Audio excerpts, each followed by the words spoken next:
Ապենդին ու հյուրերը։ Կիրգիզական հեքիաթ։ Մի մարդ ապենդին սպանված նապաստակ է բերում։ Ապենդին շատ գոհ է լինում։ Նրան քնելու տեղ է տալիս, մի լավ հյուրասիրում։ Մի շաբաթ անց նույն մարդը նորից գալիս ու բախում է ապենդիի դուռը։ «Ո՞վ ես», հարցնում է ապենդին։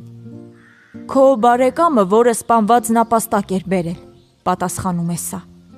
Ապենդին նրան ներս է հրավիրում ու ճաշով հյուրասիրում։ 4 օր անց այդ մարդը նորից գալիս է։ Իր հետ մի 3 հոգու էլ բերում ու ասում, թե հյուր են եկել։ «Դուք ովքեր եք», հարցնում է ապենդին։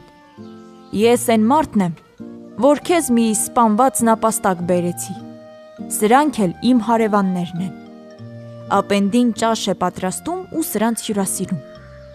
2 շաբաթ անց նրա մոտը 10 մարդ են գալիս։ Պարզվում է, որ դրանք սպանված նապաստակ բերողի ընկերներն են։ Ապենդին սրանց էլ տուն է տանում, նստեցնում օջախի մոտ, մի մեծ բաժակ ջուր բերում ու դնում դրանց դիմաց։ «Ապենդի, էս ինչ բան է», հարցնում են հյուրերը։ «Սա այն ջրի ջուրն է, որի մեջ եփել էի սպանված նապաստակը»,